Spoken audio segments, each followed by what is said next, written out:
Hola, buenas tardes, chicos.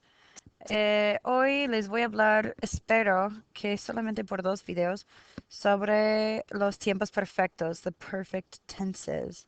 Y vamos a hablar específicamente sobre el pluscuamperfecto y el futuro perfecto, porque ya hemos hablado sobre el presente perfecto en clase bastante tiempo. Voy a reiterar un poquito sobre el presente perfecto, pero hoy me encantaría enfocar un poquito más en el pluscuamperfecto y el futuro perfecto. Los objetivos de esta lección es analizar el verbo haber al emplear los varios tiempos perfectos en contexto, so using the verb haber in 2 different contexts. Podrán formar el pluscuamperfecto, presente perfecto, futuro perfecto. Remember that the formation of the future tense, or the perfect tenses, excuse me, is very simple. All you need to do is work with that verb haber. So for the present perfect, you're going to put haber in present tense. Has, ha, hemos, habéis, han. And then for pluscuamperfecto, you're going to put it in imperfecto. In imperfecto, vas a usar había, habías, había, habíamos, habíais, habían. And for futuro perfecto, haber is a lot like saber when it's irregular.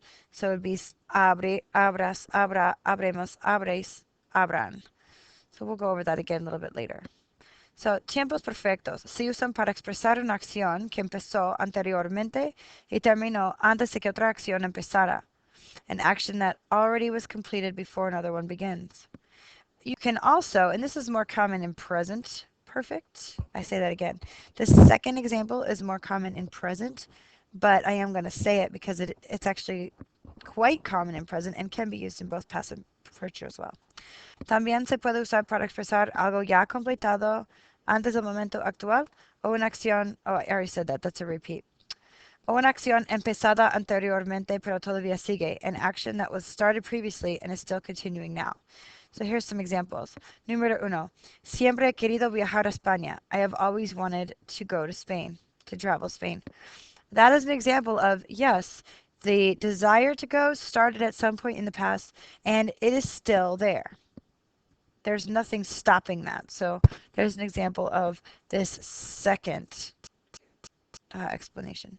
Mis padres ya habían cenado cuando llegaron anoche a casa.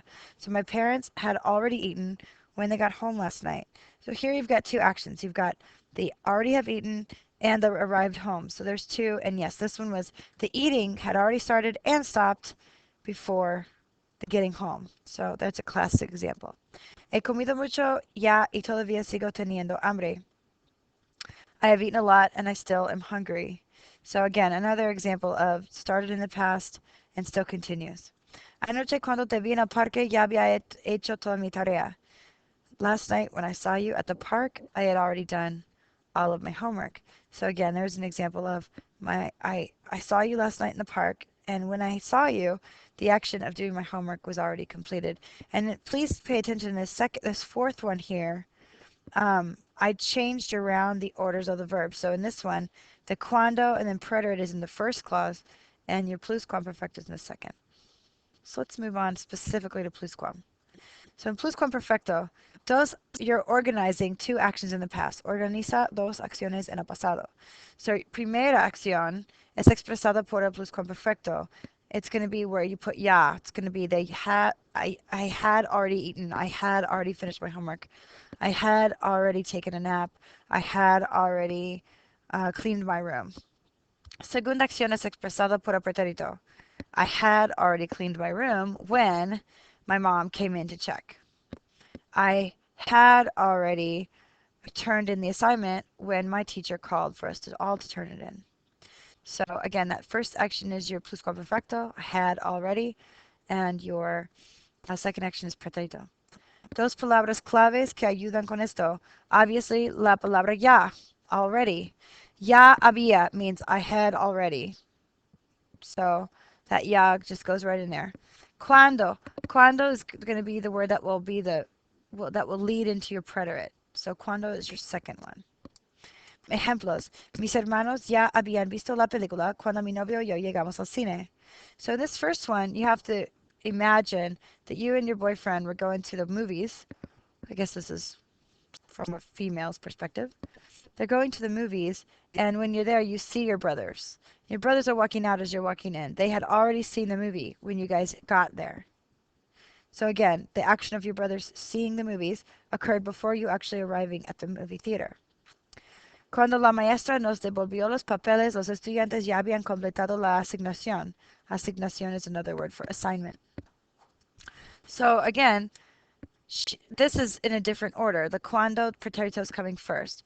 When the teacher gave us back the papers, the students had already completed the assignment. So obviously, the action of the completing the assignment occurred first, and then the teacher gave them back. So, again, the habían completado came first. El verano pasado, cuando mi familia y yo fuimos a Cancún, nunca habíamos estado en esa parte de México. So, the action, we actually went to Cancun, but that actually occurred after the whole never having been there. So, the never having been there was first, and then the actually going there occurred afterwards. Ahora, por favor, tome un minuto, 2 minutos y escribe 5 oraciones propios utilizando este mismo patrón, pero no copien los mismos verbos, la misma cosa. Gracias, chicos. Voy a hacer otro video para hablar sobre futuro perfecto.